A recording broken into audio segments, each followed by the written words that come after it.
Thanks. So welcome everyone. Tonight we have a topic which, again, this is a continuation of a series we've been doing related to consciousness, and this is another aspect of consciousness. We've discussed several in the recent months this year, and we actually began exploration into this more than a year ago. We've been doing this series for just over 2 years now, and an interest of many of the participants, many of the attendees, is in human consciousness. But human consciousness, as we've learned about, actually is multivariate. It's very complex, and it actually involves, or we can see aspects of human consciousness in many types of animals. Mammals definitely, but even lesser mammals and simpler animals. Though we wouldn't call them the highest levels of consciousness, as when we refer to humans. Those are more around behaviors of being aware, and awareness of inside of the body, awareness of outside of the body. So let me start with let me just start the presentation. I normally have a slide deck which helps to guide the discussion. So let me start that. Hopefully everybody can see that. And Shrikant, there's, I think in the past we've had a problem where it ends up covering part of my screen. So hopefully it doesn't do too much of that. This is it. It looks good to me. Okay. DLJ, does it look good? Yes, there's a black strip at the top. I'm not sure if that's part of it. That's exactly what. Yeah, that's. Yep, okay. Anyway, so let's start. So basically, we're talking about consciousness, and in particular, we're looking at consciousness in terms of aspects, elements of sleep, which will help us understand it. So one of the questions, the initial question, is really most people think of sleep as being a state of unconsciousness in us humans. The question I'm proposing, and you'll see in the first slide, is sleep between unconsciousness and consciousness? Is it a state somewhere in between those two states? And one of the things we've talked about in this series is states of the mind, states of the brain. This is a very important idea. We've delved into that in many different ways. So in terms of brain states, is sleep simply an intermediate state between unconsciousness and full consciousness? And actually, it's much more complicated than that. So first, let me start with consciousness. Actually began, or consciousness, it evolved in us for purposes of survival. There are many reasons why we have consciousness. All animals, all complex animals, from amphibians, insects, even up to primates and humans, we have different levels and aspects of consciousness, with humans seeming to exhibit the highest levels, where we are actually aware of our ability to even consider our own state of consciousness. Most animals don't seem to exhibit those any kind of hints that they're aware of their consciousness. We do see that they're aware of being aware, but the higher levels of consciousness we're not aware of. So anyway, consciousness evolved in animals for survival purposes. The brain evolved primarily first for short-term survival. It helps short-term survival, meaning for up to about a week, and less for smaller life forms. It regulates the body, homeostasis. It regulates energy in the body, the storage, digestion, etc. It has important functions for immunity, cardiovascular system for higher animals which have that. Even for the lower animals which don't have a functioning cardiovascular system, they do have systems where they move fluidically. They move molecules and different viscera through their bodies. They're not closed systems, they're more open systems, but they do have these systems nonetheless. Insects especially, we see that in. And the short-term survival, a lot of the aspects depend on the environment in which the organism has evolved, the environment in which it lives, and the environment in which it needs to function, and the perception of its environment, the perception that it obtains from its environment.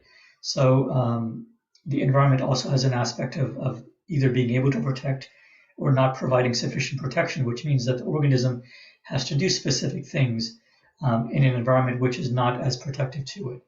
Long-term survival is an aspect which the brain, again, provides. It has more sophisticated features. For example, being able to assess the environment, understanding threats in the environment. The simplest organisms like worms really don't understand threats. They have a very simple understanding of the world. And if a threat, if let's say an animal, a large cat is hovering over the worm won't even be aware that there's a threat there. But larger animals who are able to survive for longer term, they can make assessments of this using more sophisticated sensory systems. They can actually do planning. So again, the brain lets animals do all of these. And then mastering the environment. These are things that we talked about in earlier topics. But this is an aspect that's important when we talk about sleep, just to understand, because these elements of the brain, and especially of consciousness, come into play when we're talking about sleep. So sleep also is something that evolved in us for survival. And sleep evolved for purposes, for example, with the body. So there are two aspects primarily where sleep helps us, with our body, with our physiological needs, and also with our brain, with our psychological and cognitive needs. So with the body, it gives us rest. Our physical body, the expenditure of energy, the exhaustion of its muscles, and our internal organs, they get exhausted after a while. If we're running or even hunting, looking for food, our body does get tired. So our body and brain have learned to develop periodic states of sleep, which let the body rest. And during these periods of rest, our body recharges its energy.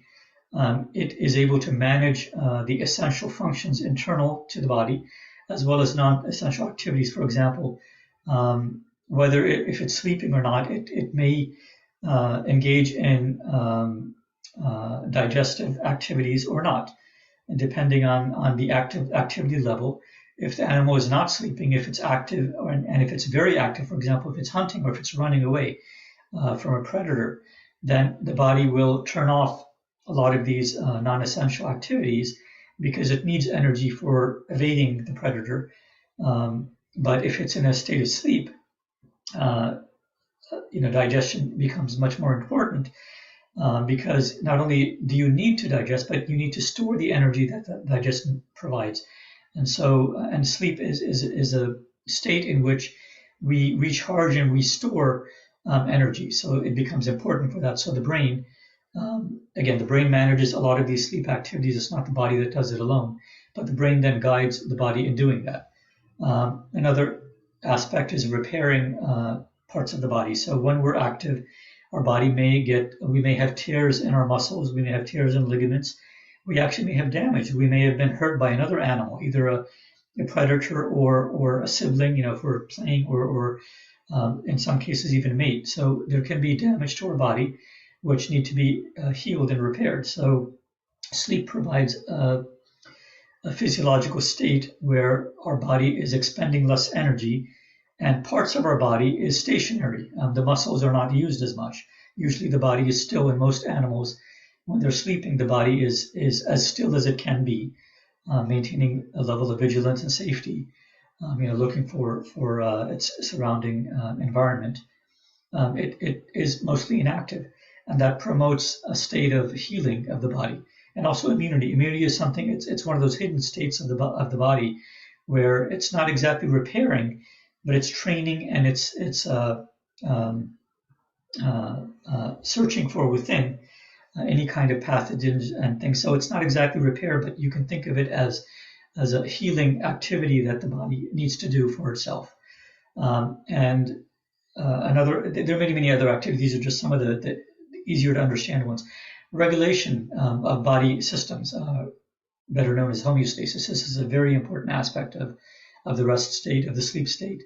And these are done for specific systems of the body, mostly when we're sleeping. Thermal regulation and cardiac regulation, respiratory regulation, the rate of breathing, these are all extremely important systems that are controlled. Again, they're controlled using the brainstem mostly, parts of the brain that don't sleep during sleep. And sometimes it's these regulatory processes can affect the entire brain, like the entire body. For example, the circulatory system affects every part of our body because blood needs to flow into every single area of our body so that heat exchange, nourishment, waste exchange, oxygen and carbon dioxide exchange, all these types of exchanges that happen through the circulatory system can be maintained. So regulation in general is a very, very important part of the physiological needs for sleep. Another aspect is the cognitive psychological aspects, which the brain provides, or which is purposeful for activities that the brain needs. So again, rest is a similar need of the brain. Quiescent activity where the brain is really not doing a whole lot. It's not actively processing, or it's not actively engaging in looking at the world. Our eyes typically are closed in a period of sleep because that's a simple way for the brain to basically turn off the amount of information that's coming into the brain. Because when you can turn off or lessen the amount of information, the brain can go into a mode of rest. It can go into a mode of quiescent activity where it doesn't have to do as much processing. So that obviously helps with rest. It also helps with recharging and energy management, the next step, which is, again, a very important part of brain function. It also ensures that, and this is something we haven't talked about, but it kind of pops in, this idea pops in now and then throughout the thread of our discussions, where the brain is actually one of the most important organs for managing the energy level in an organism. And in this case, we're talking about not only the energy level of the body, but also the energy level of the brain, because the brain is a unique organ that it cannot function without energy at all. Most other organs will function to some extent for a short period of time without energy. The brain is one of these organs where, other than for milliseconds, it won't function beyond that without any significant amounts of energy. It is completely driven by electrical or better ionic energy, electrical energy in the form of ions. It is completely dependent on needing that. So the brain at a much lower level, again at the limbic and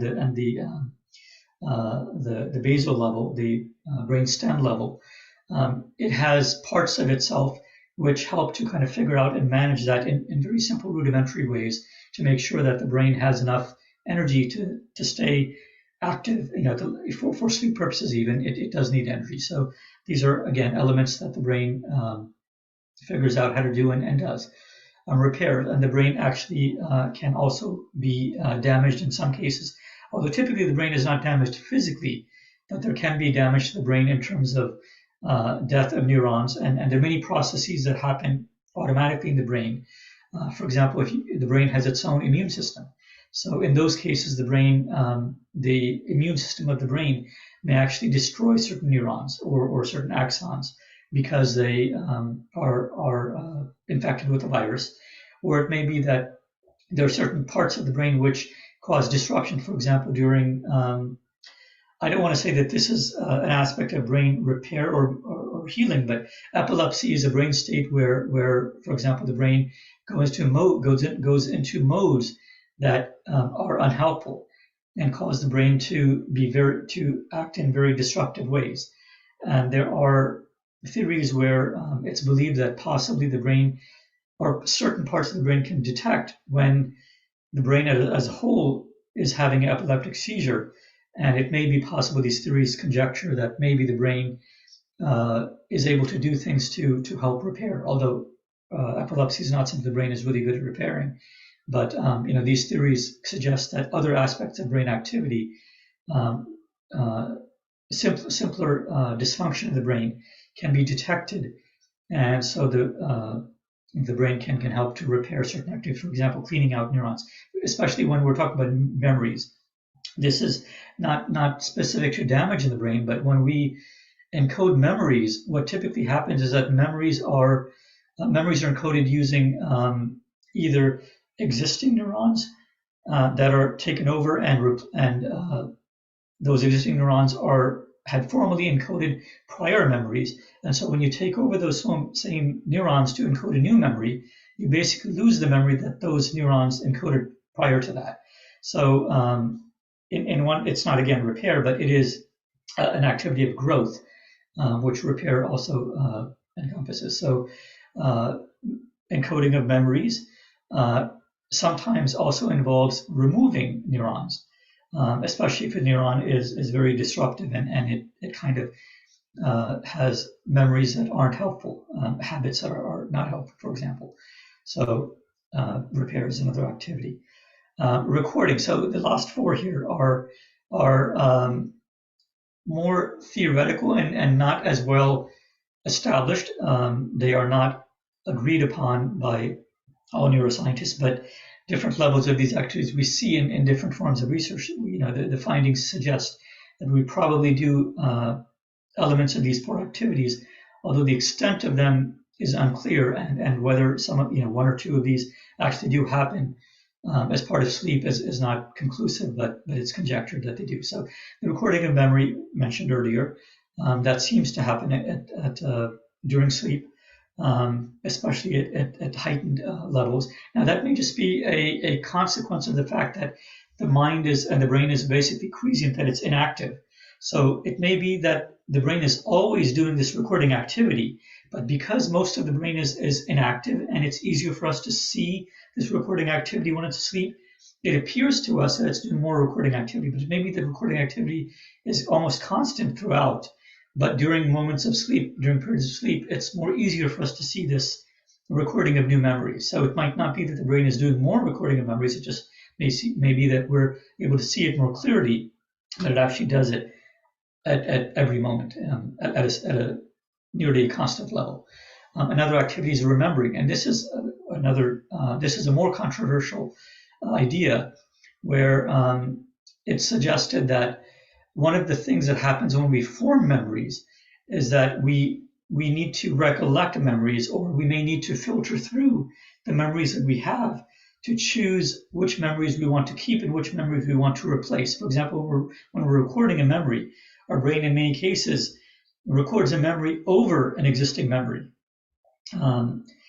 So it needs to kind of pick and choose which memory is less useful or less important, and therefore will be erased or written over, meaning the neurons that encode those memories can be reused or repurposed to remember this new memory, which is believed to be more important in the moment.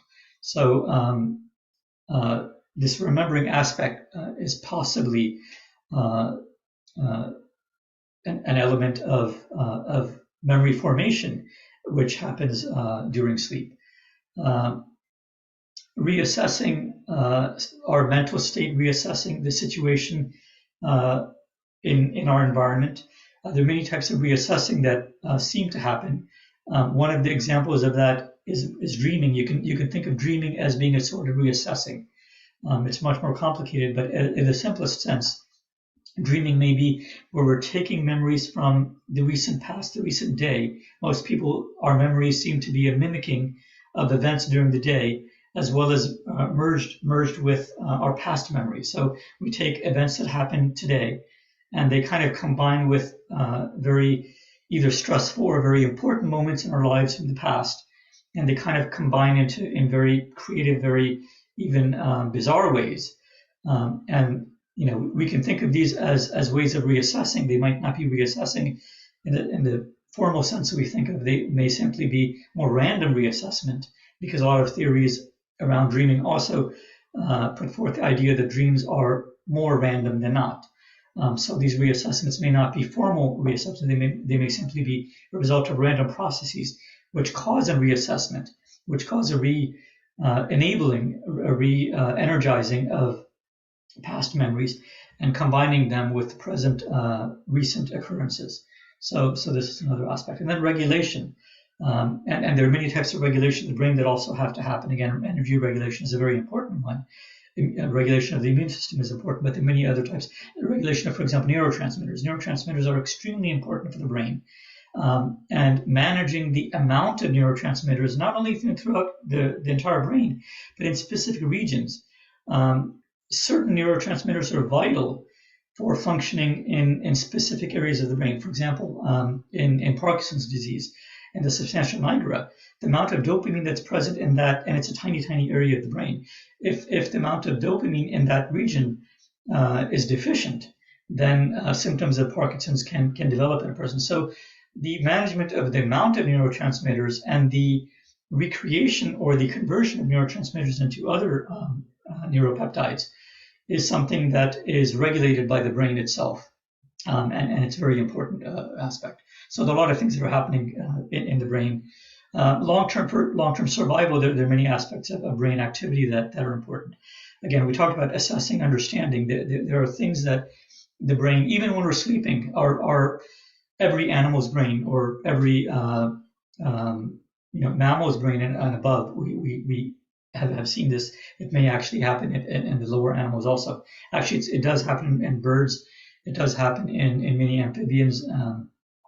So even when an organism is sleeping, its sensory inputs aren't turned off completely.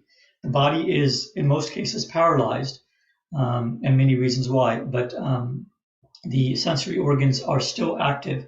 Although the initial and the initial processing of the senses is occurring in most brains, but the further subsequent processing of that information, for example, from hearing, gets attenuated, gets subdued, and much of that, or very little of that, actually reaches the inner parts of the brain, especially the inner parts of consciousness, or even the subconscious at that point.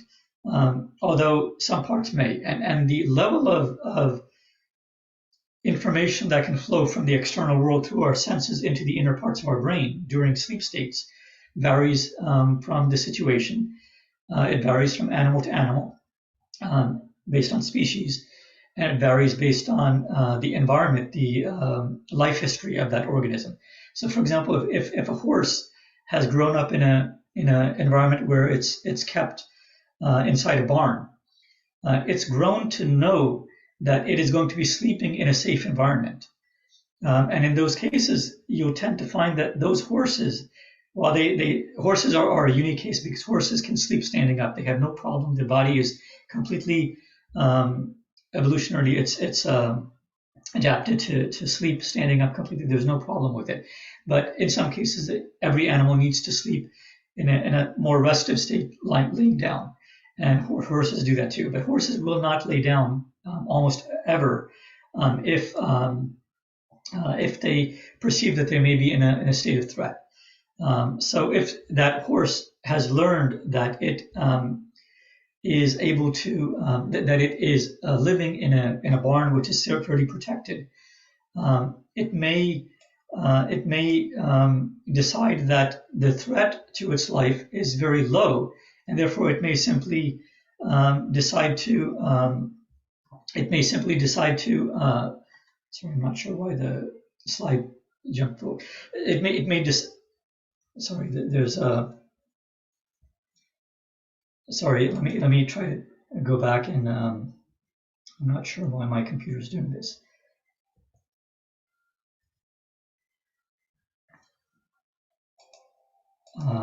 Sorry about that. So depending on the type of state that the horse is the environment that the horse lives in, it may be able to sleep in a more restful state laying down.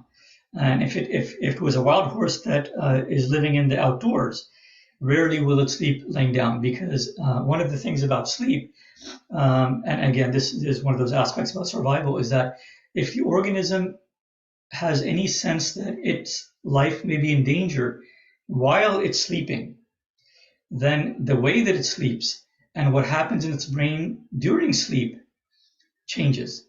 And this is a very important idea to understand. And because this happens, that the organism, the animal, let's say a horse, for example, learns that it needs to maintain vigilance for predatory animals, a lion, on the savannah. I'm not sure if horses and lions in the past lived in the same region. I'm assuming they did, but let's say they did. Or it could be a buffalo, or a cow. They definitely did. Similar ideas here. So if this cow in the past died, if it went into a full state of sleep, then that animal did not survive. But if a different cow stayed in a state of sleep where it was partly vigilant, even when it was sleeping, and that allowed it to survive, then evolution, the laws of evolution and the chance of its survival encodes into its genes, into its DNA, this behavior of sleeping in a different state, whereby it's able to sense predatory activity nearby. And so through evolution, through millions of years of this type of activity, that cow or that horse or that animal will change the way that it sleeps based on the threat environment that it has evolved in. And so that's the reason why some animals sleep standing up. Most mammals, for that matter, sleep standing up. If they do sleep laying down, it's only when they feel that there is very, very little or no threat possible in that situation. For example, a horse that's lived most of its life or its entire life in a very safe barn, enclosed environment, where it's never seen the predatory, wild. Even though its DNA would encode this information, it doesn't have to actually experience an environment like that. That is encoded in its genes already. So by default, it will resort to sleeping in a heightened sense of awareness.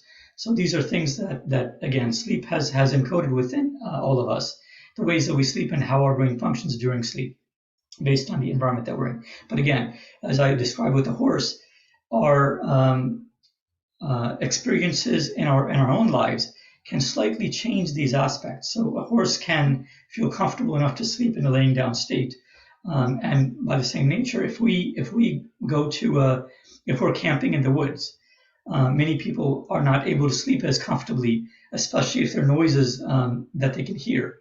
And that's an example of the opposite, where most of the time we sleep in a very relatively safe environment inside our dwellings.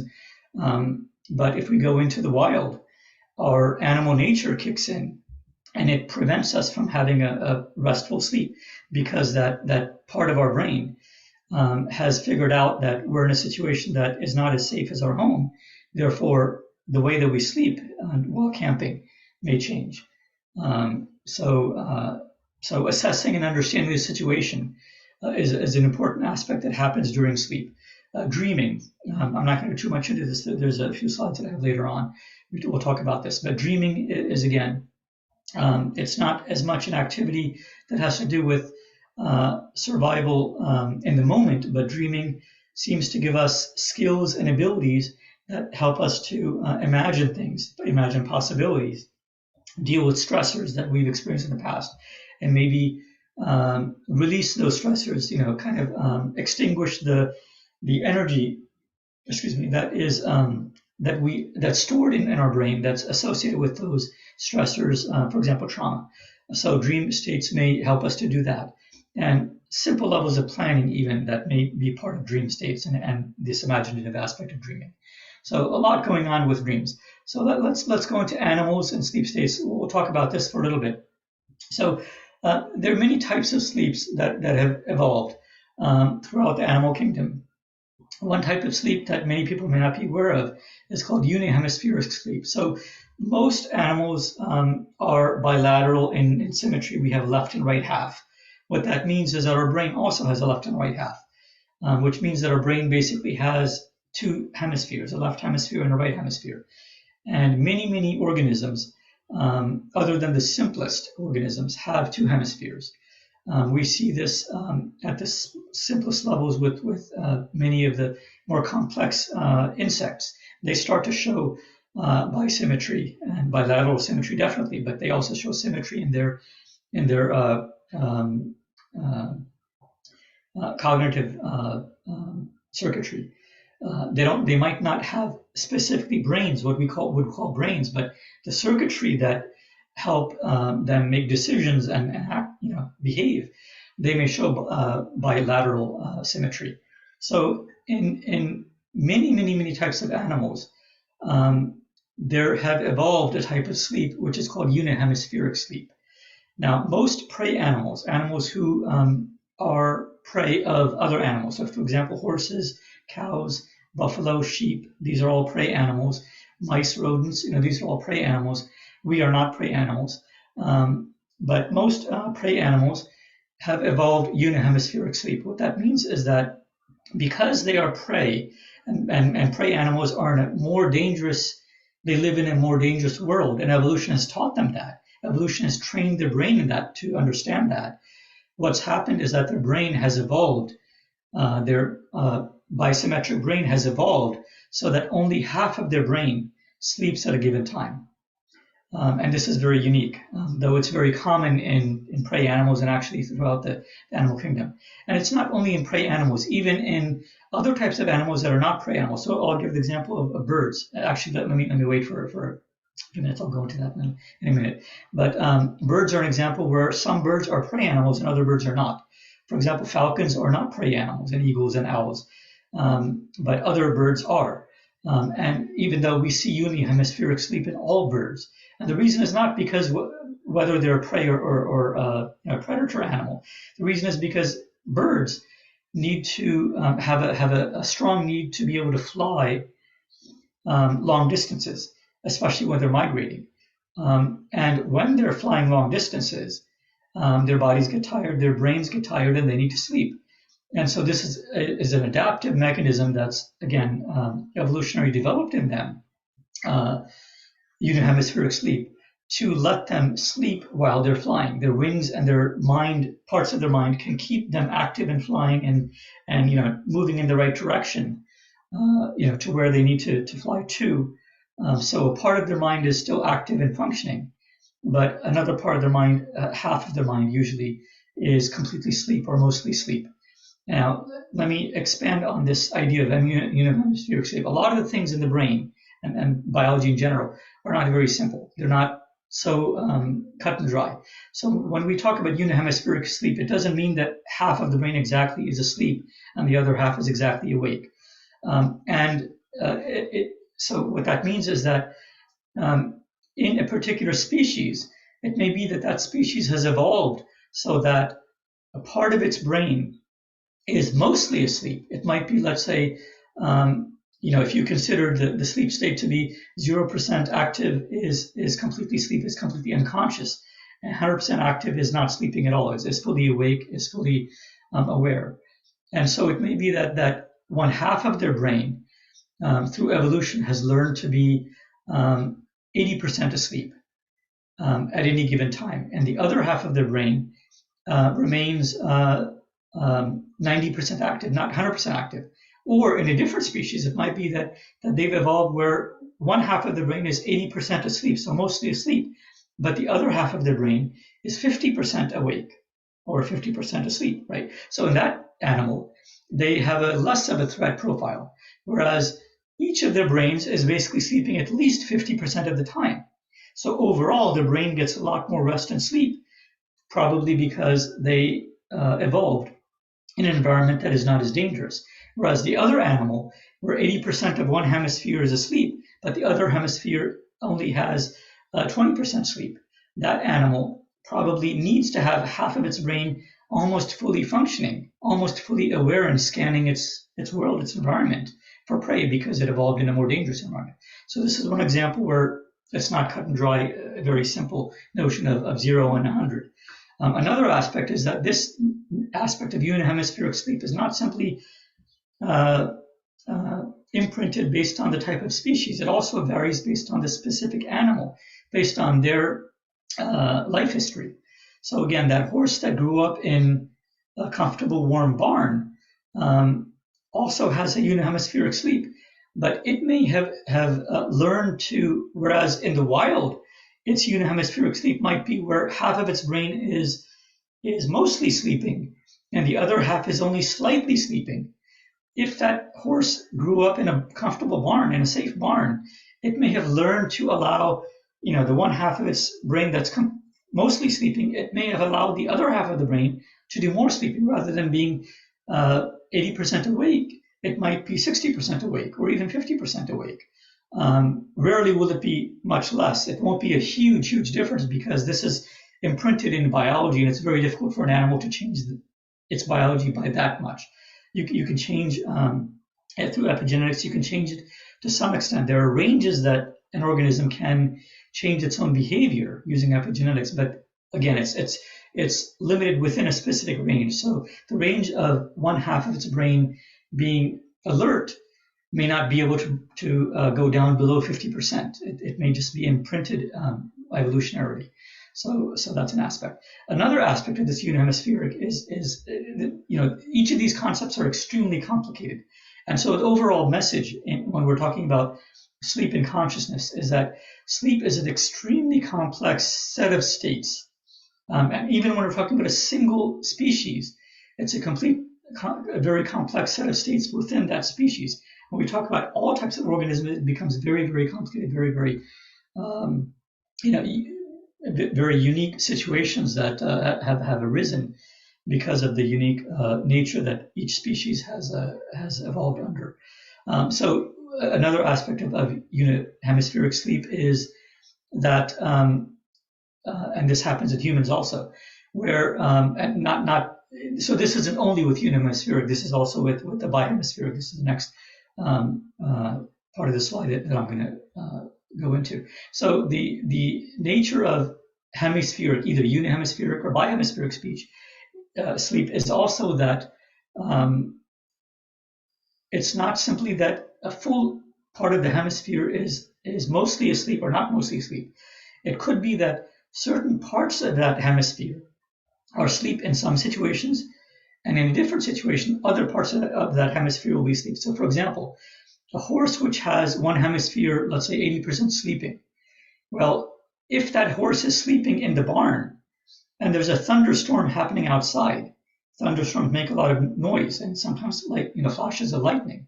So that horse may sleep with not 80%, one of its hemispheres may not be sleeping at 80% resting state. It may only be at a 70% resting state, but it will make sure that its auditory system, meaning the part that listens, both in this case, it'll be in one hemisphere. So the hemisphere which normally would have been mostly sleeping, the auditory systems in that hemisphere might not be sleeping, might be on active alert, because all these shocking sounds, these scary sounds, and a horse doesn't know what lightning. They learn over time, but typically they don't have a sophisticated understanding of it all, and they feel the there are other ways that they sense vibrations, and nature. So anyway, that one hemisphere which might have been sleeping either 70 or 80%, and the parts that would have been sleeping can change over time and can change depending on the situation. And this happens in us also. If we're sleeping in an environment where there's a lot of noise, we might actually, or if you move from a very rural type of house, you grew up in a rural area and you move to the city, over a few months, your brain actually learns to adapt to sleep in a more noisy environment, because in cities, even no matter where you live, where you're sleeping, where you're living, the noises from streets are constant, even at night. And so your brain has to adapt and develop to be able to sleep under those situations. So a lot of times our body and our brain adapts over time. And the parts of our brain which are sleeping can change. So again, all of these things are for survival needs. They're unique and adaptive based on the environment that organism evolved under, and also considering the life history of that organism. For example, if it was severely mauled during sleep, even though it was in a very safe environment, well, it may no longer be able to sleep in that safe environment because the stress and the trauma from being mauled by another animal may be so severe that animal, let's say a dog, may not be able to sleep in its doghouse, even though it normally is very comfortable and reassuring, because it was mauled one time very severely by another animal. It may no longer be able to sleep comfortably, even within a doghouse. So many aspects to a lot of this. So a second type of sleep is bihemispheric, which humans have. Most of the time we sleep in this mode. And this has evolved only for animals where its safety profile has allowed it to develop this type of sleep. But it seems to be that this is the default type of sleep. for all animals, but animals by nature will use a unihemispheric sleep if it can do so. There's another aspect, distinction that I want to make here is that again on the nature of the default. And I talked about energy conservation. If the animal is so in need of rest and energy that it can't, for example, you've stayed awake for 10 days, which is extremely dangerous for most animals. Let's not say 10 days. Let's say 3 days. You're a college student. You're studying. You've been staying up and cramming for exams for 3 days, 3 nights, and your body and mind really needs to get rest. Well, if you and in this case, let's not let me change the example where it's not a human. Let's say it's an animal, and the animal has been it lives in the outdoors in the wild, and it's being chased by a predator for 3 days continuously. So this animal has had very little opportunity to really get a good night's sleep, and by nature, because it's a prey animal, it uses unihemispheric sleep most of the time. But during these 3 days where it's being chased and hunted, it would not have been getting very good unihemispheric sleep. So in that case, its brain and body are extremely exhausted. So in that case, its brain may actually go into bihemispheric sleep just to catch up, because bihemispheric sleep allows it to recharge in a much better and faster way. But that bihemispheric sleep probably will be much more short term, meaning it might be only a few minutes instead of an hour. And it definitely won't enter REM sleep, because REM sleep is a deeper state of sleep. So it might enter very temporarily a bihemispheric sleep, which lets it recharge very, very quickly, even though it's being chased, simply because it has no recourse. It's almost out of energy. It has to recharge. It has to rest. So in that case, its body and brain kind of forces it to go into bihemispheric sleep, even though its environment is a very threatening environment. But believe it or not, it's in a sense, our evolution has taught us that we will die after a certain point of non-sleep. So in that sense, it's almost like when we have a reflex to breathe in air, even when we're drowning in water. Same thing happens with sleep. Even though the organism knows that if it sleeps, it might get attacked during that instant, its brain forces it to sleep, and probably in a bihemispheric state, just so it can kind of capture and rest to some extent, maybe just for a few minutes. It will do that because it knows that sleep is that vital for it to continue for maybe another 24 hours, another day, to evade that predator. So again, this gets really, really complicated. An organism that almost always uses that unihemispheric sleep, sometimes in extreme situations may actually resort to bihemispheric sleep. So there are many cases. There's no one rule that applies all the time. We need to understand that. So bihemispheric sleep is much better for REM sleep. We enter, and this is again why humans tend to have mostly REM sleep. We go into REM states multiple times, and I'm not going to go too much into it. For those who don't know, I'll reference prior talks that I've done, or you can look this up online. REM stands for rapid eye movement. This is a state of deeper sleep, more restful sleep that mammals and even some lower forms of animals go into, which and that's actually the time when we may or may not dream, but when dreaming happens, it tends to happen during REM sleep because it is more restful and it is deeper.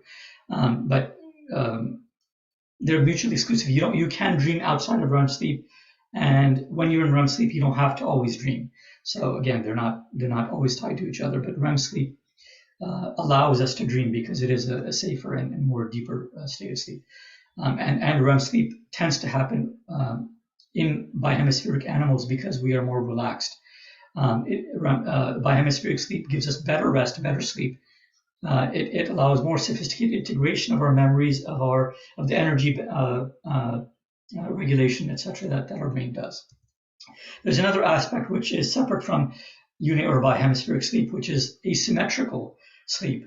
And these types of sleep are always slow wave. So by nature they're slow wave, and this can happen both in REM sleep and non-REM sleep. I'm not going to go too much into it, but this is an important aspect.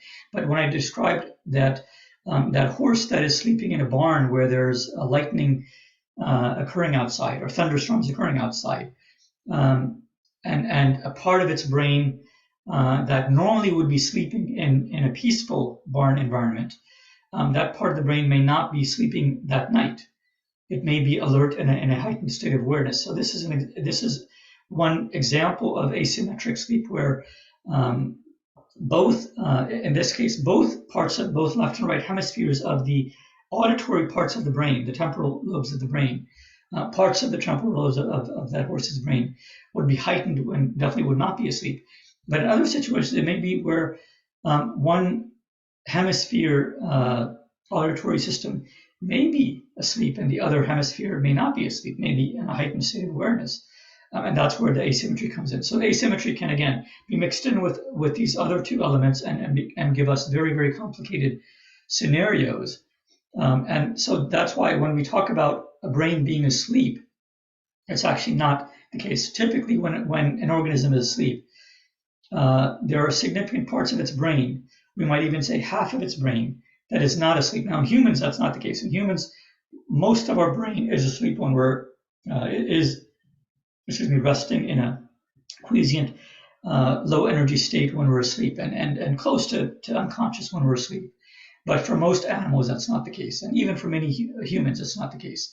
So it's important to understand that sleep is really a very, very complex set of states that have evolved, again, to help us survive and to help us to help us both recharge while staying in a state of vigilance, partial vigilance, depending on the situation that we are in at that moment. So let me pause for a minute, and if we have any Q&A, or if we have any comments that anybody wants to make, or something that wasn't clear, let's go through that just briefly. I don't want to spend too much time on this, but if anybody has anything, we can do this.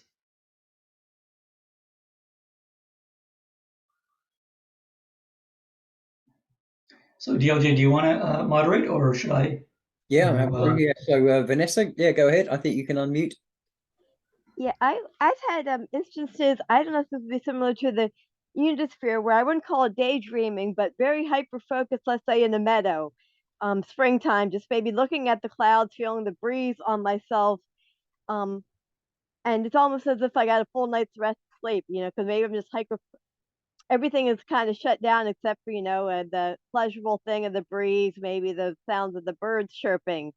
So, I mean, I myself can relax, and eyes are wide open. I may lose sense of time. It may think it was only 20 minutes. It may have ended up being 2 hours. That may be kind of similar to the unisphere. Because like I said, I'm still I'm aware that that maybe not that I'm not keeping track of time, but I can recall, and that I'm in that meadow and just in a state of maybe almost bliss. Right. Okay. Yeah. So there's actually, I'm going to mention lucid dreaming and alternate states of dreaming. I'm not going to go too much into those other aspects, but this may be an aspect that what you described. It may have been that you were in a more semi-conscious state of dreaming where you were aware, or you had some sense of semblance of understanding of where you were in a meadow. So Yeah, dreaming I'm talking can like, be really, yeah, like physically, I actually was there. Like I said, a very limited, seamless, like the enjoyable breeze, maybe the crickets chirping or whatever, where like you said, you feel that safe and secure, where maybe you can just simply enjoy the moment.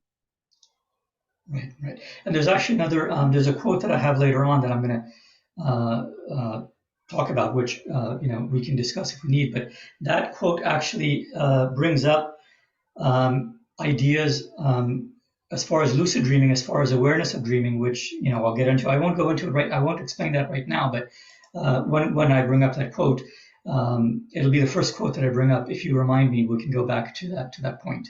But it may not be what you said. I think it is, let me put it another way. I think it's a combination of these elements. In some cases, in some dreams that we have, it may be that this happens. In other dreams that we have, it may be that something else happens. And in other people, it may be, again, one or the other.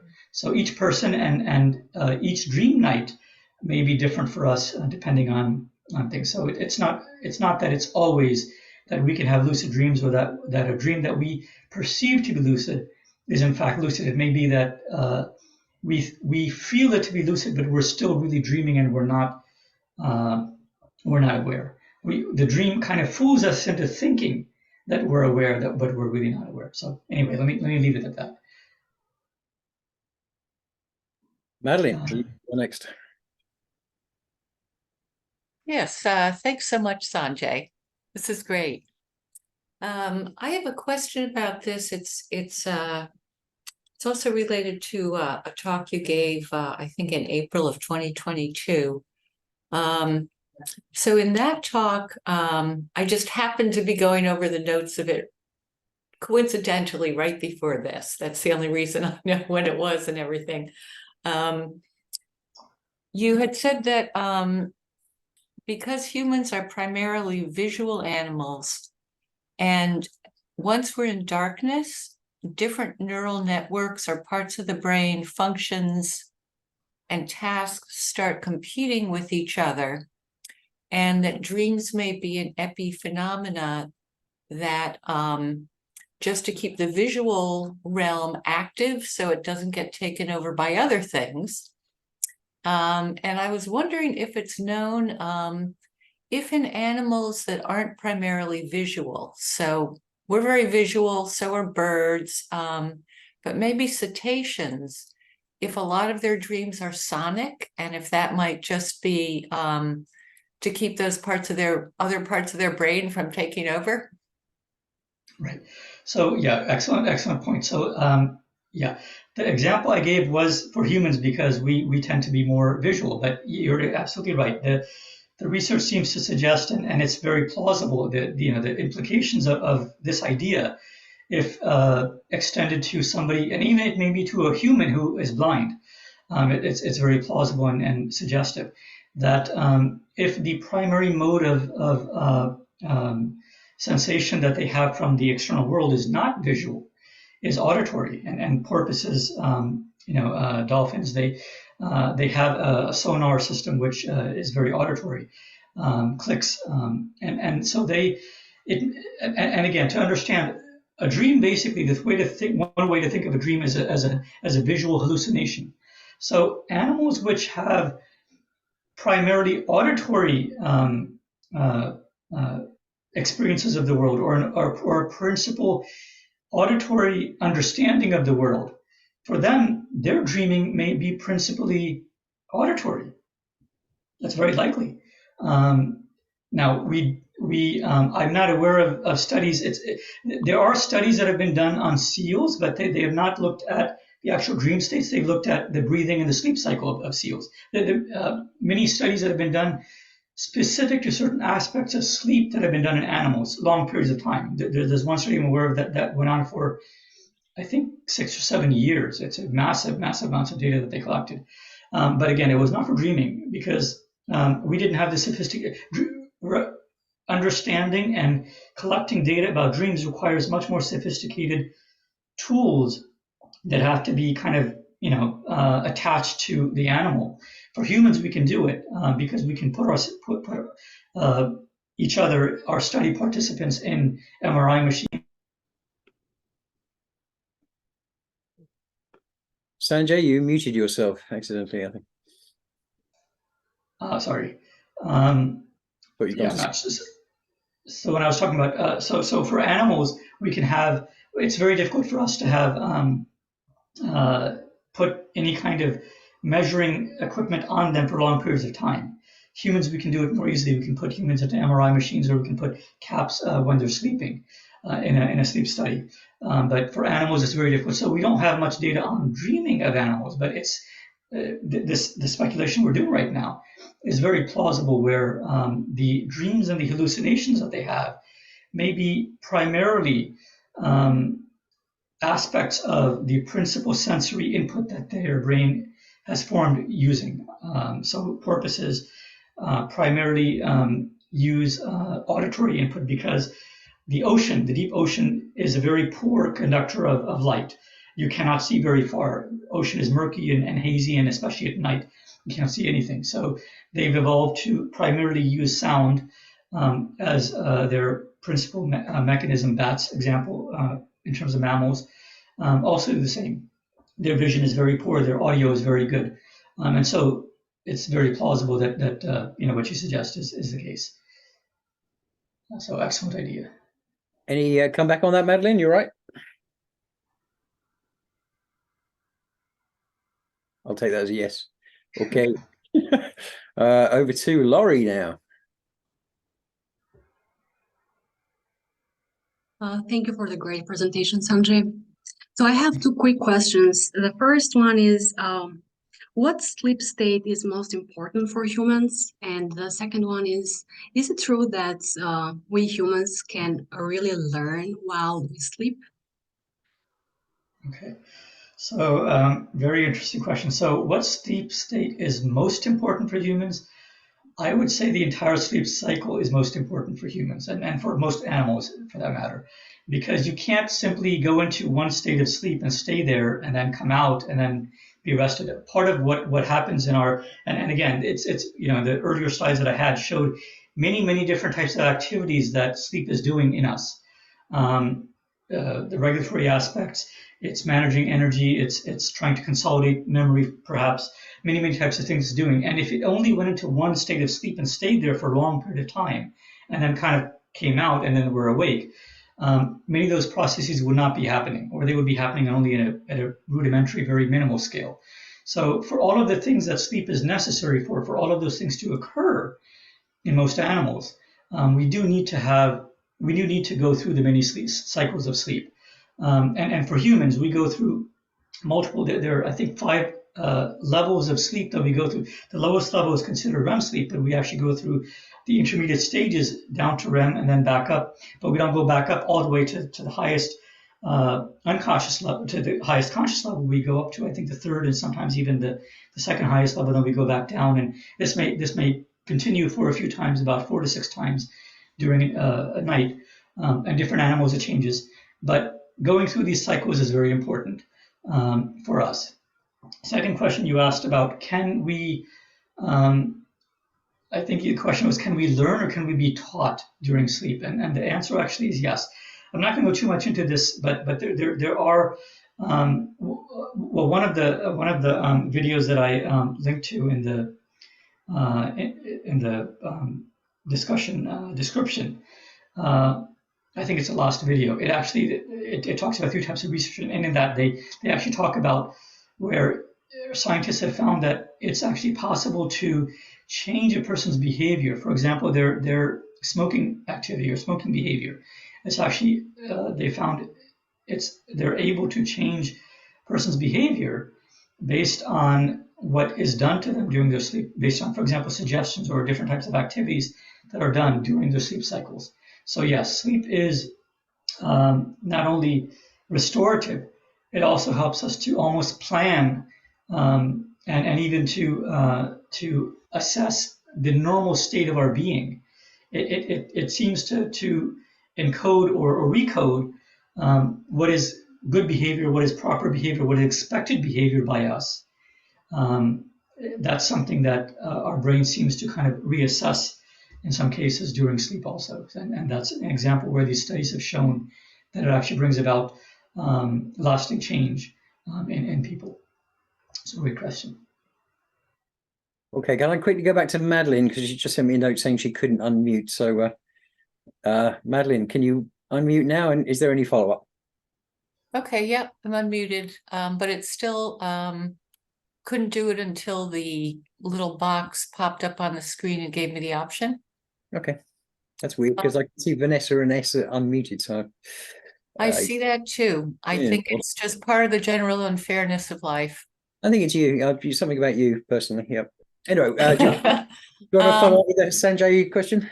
Yeah, I did, which is it thought that with aquatic mammals that the reason they do unihemispheric sleep, and I appreciate the way you kind of modified what that means, is so that they can periodically rise to the surface to breathe or stay on the surface to breathe? Yeah, there's another slide that I'll go into, which I go into the different types of animals. But yes, that's one of the reasons why they need to have unihemispheric sleep. Yeah, I mean breathing because again, they're mammals. So mammals cannot breathe in water. They only can breathe air, gaseous air, and so they need to rise to the surface of the ocean or whatever body of water they're in. And to control your buoyancy, or another way to look at it is to swim through buoyancy, different levels of buoyancy in any large body of water. They cannot do it, or it seems evolution has not figured out a way to allow them to swim through these different levels without having a semi-conscious or fully conscious part of their brain. And that's the reason why they've evolved to have part of the brain, a hemisphere of the brain, that remains mostly awake. So again, yes, they've evolved unihemispheric sleep exactly because they need to breathe and they live in an aquatic environment. Madeline, anything else? I'll unmute you, see if that. Do you want to follow up with that? Yes, okay, thanks, Sanjay. Oh, there you go. That was easy. Thank you. Okay, let's see if I can unmute Mike. Mike, can you? Oh, there he is. Okay. The thought is that sleep is a kind of a form of garbage collection, both electromagnetically and chemically. Have you any? Can you comment on things we can do to enhance that process, and whether you subscribe to that discussion? Yeah, so I think the evidence around that has been rising, and I actually did. I think it was almost 2 years ago. Early on, I did a session where I went into. I think there were two that I did where I was talking about sleep, and in one of those, I did talk about It's not called garbage collection. Basically, it's the term reassessment that I'm using tonight is an aspect of that. And you can call it garbage collection. It's much more complicated, more sophisticated. But basically, it allows the brain to figure things out, which parts of memories, which parts of the brain need to sleep, need to rest, and to re-encode structures or to make its re-encodings more efficient. But yeah, garbage collection is one way to describe it. You use the term electromagnetic or biochemically. Believe it or not, they're almost the same thing, because any kind of and our brains primarily are ionic. They're not electronic. They don't use electrons as much. They use ions to convey signals and information. But when you have any kind of electric field, or when you have any kind of charge that's moving, whether it's an ionic charge or electrical or an electron charge, movement of charge causes magnetic and electrical flux. They cause these fields. So it's really the same thing. A lot of people think that there are these multiple ways that our brain exists. It's not. This is a core part of physics, that they're all the same thing.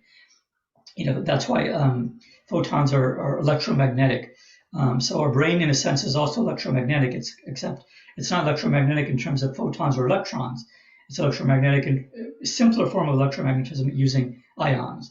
And by that nature, it's also much more slower because ions don't travel anywhere close to the speed of light, whereas the other EM particles do.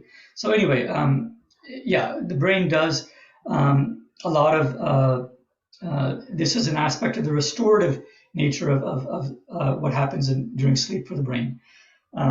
You asked, are there things that we can do to enhance it? I'm not prepared to go into that right now. I didn't really go back and look at my notes for that, but there are classic things you can do to help, and they're not specific. They're not specific to this garbage collection activity because that part is not as well understood yet. We do see that when we're sleeping, the ways that memories are remembered are brought back into the dream state, and which memories are brought back.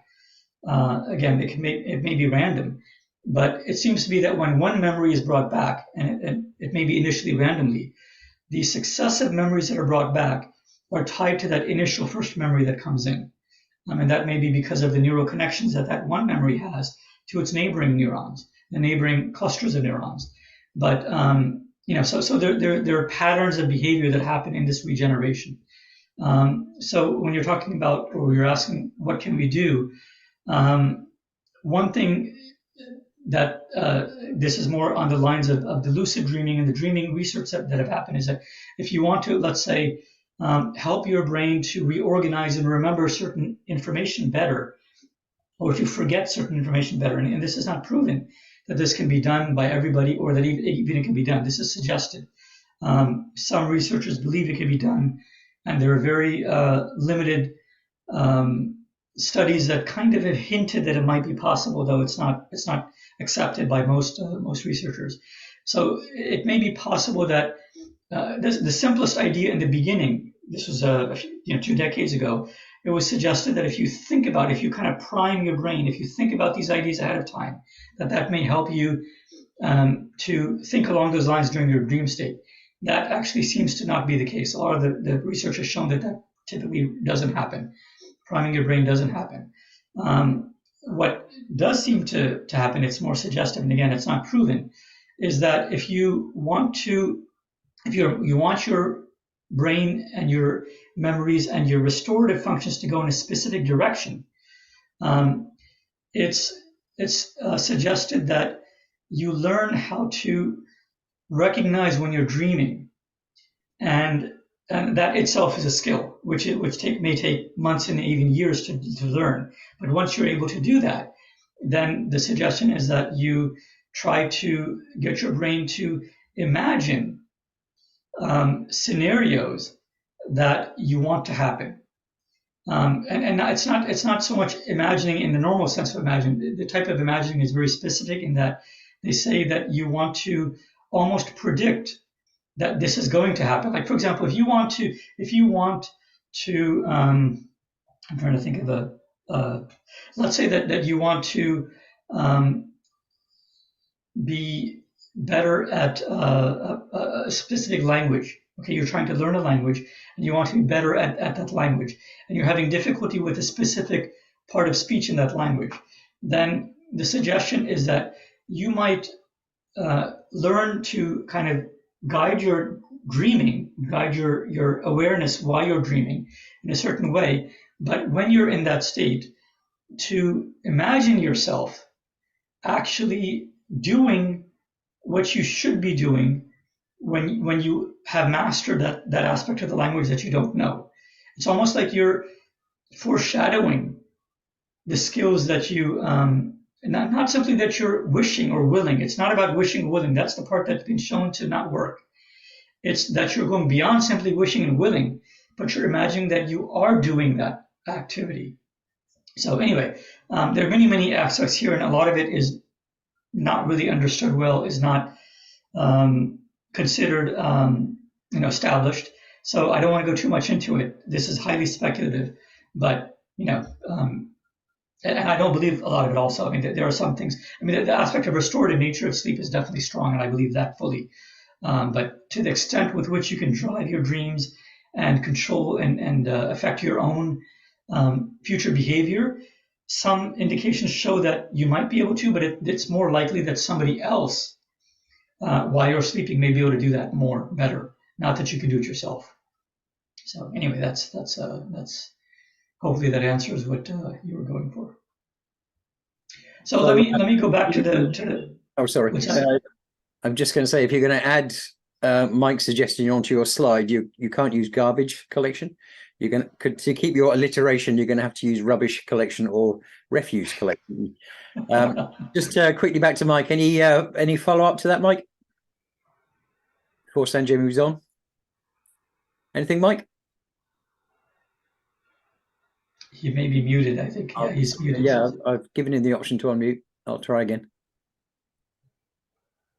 There are some techniques for trying to enhance lucid dreaming. Are those the kinds of things that you would suggest? Well, that would be lucid dreaming. Well, that would be a precursor, because first you need to the people who are proponents of this, and it's a small group. The people who are proponents of this, what they say, what they believe, again, it's not proven. What they say and believe is that you need to be able to learn how to kind of recognize when you're dreaming and when you're not dreaming. Okay, and most people can't do that. Most people cannot do that. So that's a skill that you have to acquire. And once you acquire that skill, only then can you do that next step, which is to imagine that you are doing what you want to be able to do. Only when you're able to kind of have some bit of control over your dream state or have some recognition of when you're dreaming, can you get to that second part. So, yeah. Okay, if there's no other takers, Sanjay, have you got more slides? I've got, yeah. So I'm gonna. The second part is pretty quick, but primarily, let me go back to just we're talking about different types of brain states. So I'm going to go into certain types of animals. So sleep evolved in birds again for specific reasons. Chicks, a common chick, hen, and chicken. They and actually many types of simple birds. The chicks actually have a type of dreaming. Their sleeping is unihemispheric, but chicks specifically, the hemisphere. Actually, let me go step back one. So in animals that actually not just with sleeping and not just with unihemispheric sleeping, let me make a point which is very important to make, and that's that almost all animals show this one aspect of a brain behavior, is that one of their hemispheres tends to be the dominant hemisphere. And even that statement we cannot take as a fact, because which hemisphere is dominant for a specific animal actually changes over time, and which hemisphere is dominant for a specific species varies based on multiple criteria. And when we say that a specific hemisphere is dominant, that actually is not as clear as it sounds either, because it may be that certain regions of the brain are dominant in one hemisphere and other regions of the brain are dominant in the opposite hemisphere. So when we say that an animal has one dominant hemisphere, it doesn't mean that one hemisphere tends to do a lot of the work and the other hemisphere tends to do less. It may actually be the opposite, that the hemisphere that we consider to be less dominant actually does more work, because it has, let's say, one region, which is, like, let's say the visual region, because the visual region in humans is so active.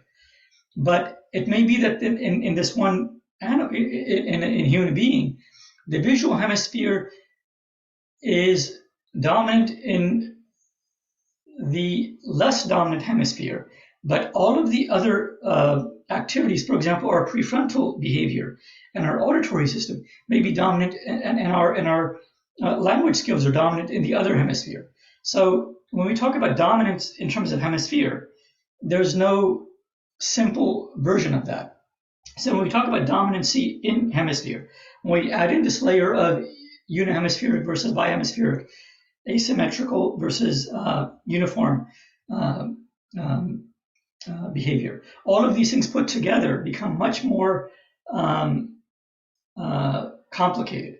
So again, with chicks, when they're very, very young, one of their hemispheres is dominant, and actually the dominancy tends to also depend on whether that organism, that specific organism, not the species, but a specific organism, is right-handed or left-handed, and most animals have this too. So there are many, many aspects that come into play here. So for chicks, we know that the dominant hemisphere changes over time throughout their infancy, but as they become enter their teen years, it starts to kind of stick, and one hemisphere tends to become primarily dominant, and it kind of stays.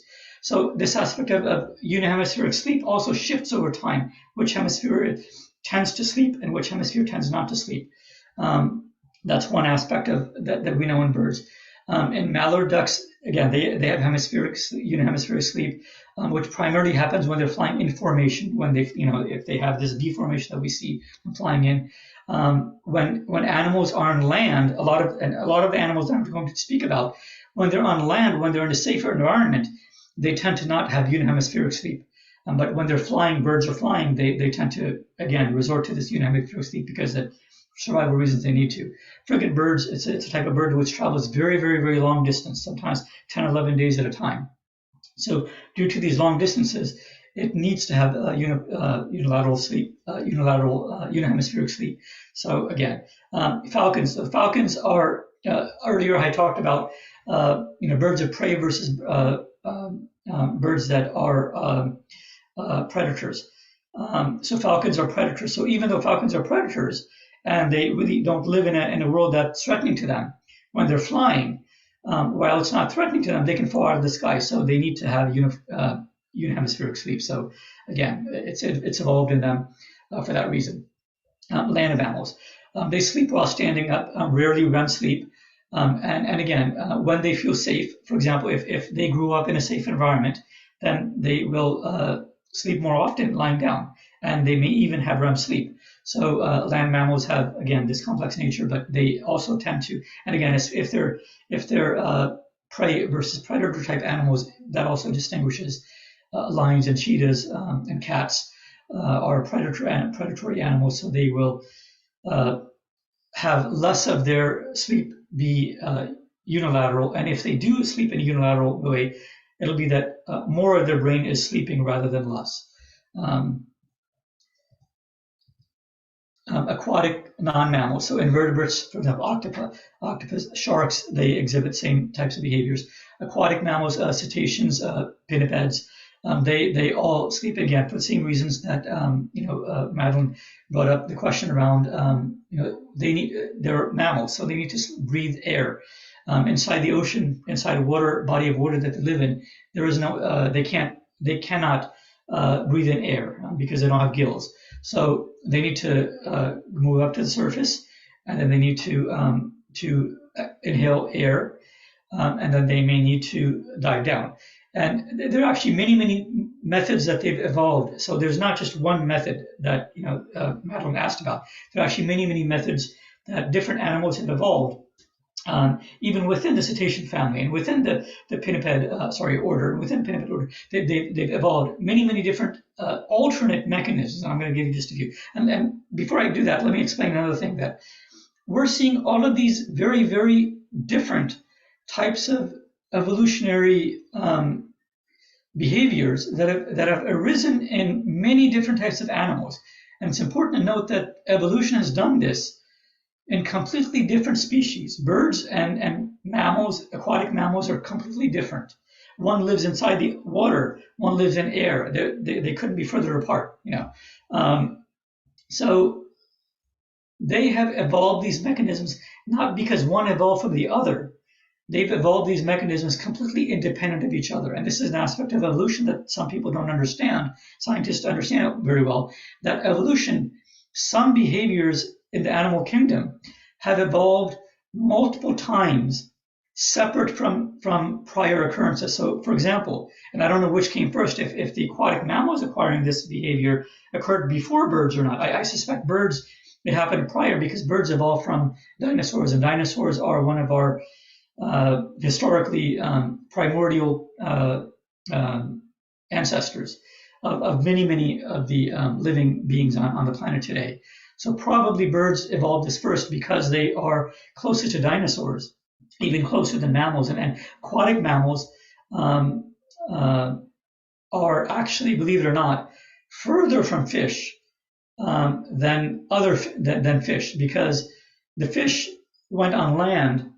They evolved into land animals who evolved into dinosaurs who were almost exterminated. And the few land mammals who survived, some of those land mammals kind of went back into the ocean. So these aquatic mammals are almost as far away from fishes and even birds as you can be. So probably I suspect that birds, and for that reason I suspect that birds evolved these aspects of sleep before aquatic mammals did.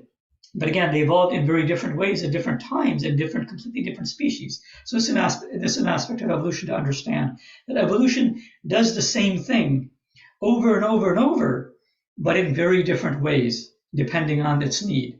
And it does it in completely unrelated animals. So this is one of the reasons why we believe so strongly in evolution, because we see the same thing happening multiple times, not just that evolution did it once. It keeps doing it over and over if given the chance, because these behaviors are important for survival in many different types of organisms.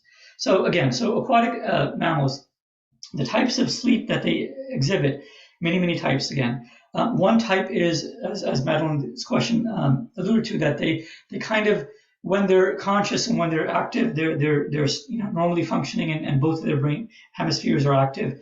When they're sleeping, one hemisphere will tend to sleep, and so that the mostly awake hemisphere allows them to rise up, take a breath, and then fall back down, and then rise up again. But also during this time, their respiration rate has changed, because when they're sleeping, the duration at which they have to take a breath, the interval between which they take a breath actually changes.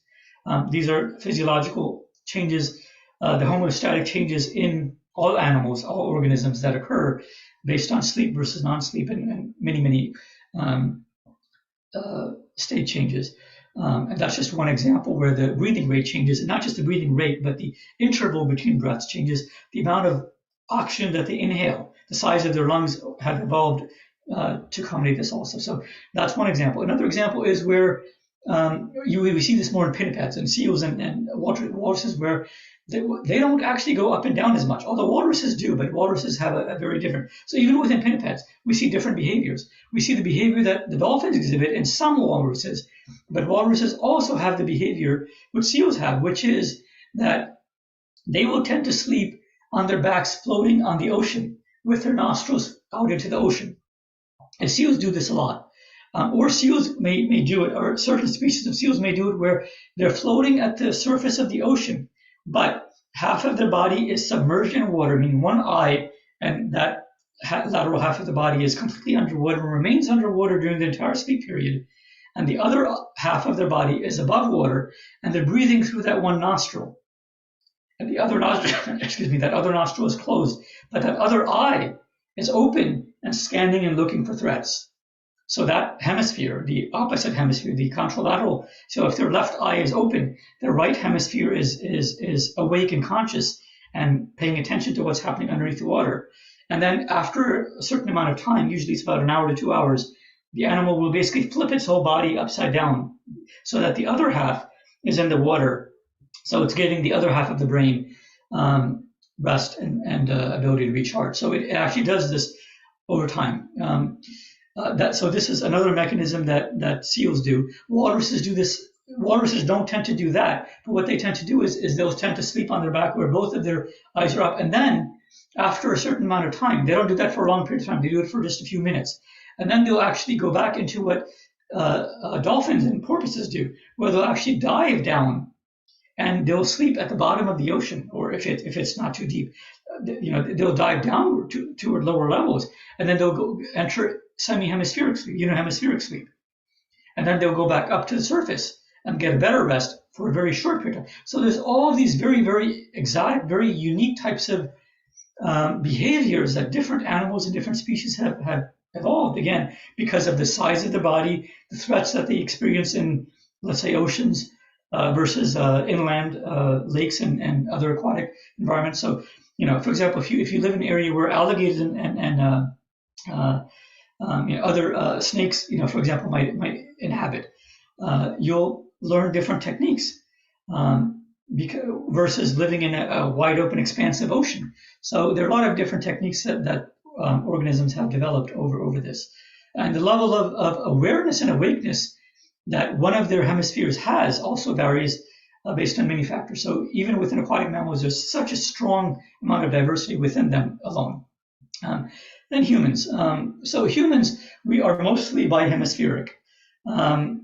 We may have there are studies that seem to indicate, though they're not very conclusive. They don't show very strongly yet, and part of it is because these studies are difficult to do and they're not very well done. They haven't been done very large studies yet, but they seem to indicate that we may have asymmetric sleep cycles.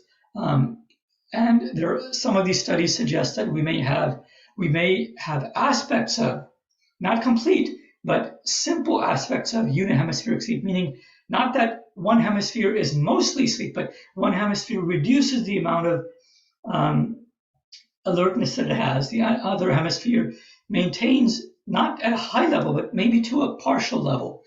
it's a level of alertness, meaning that one hemisphere becomes very much asleep, the other hemisphere becomes almost fully asleep. Not that both hemispheres are almost fully asleep, but one hemisphere kind of rises a little bit, and then it goes down, and then maybe later on in the night, the other hemisphere goes up a little bit, and then comes back down.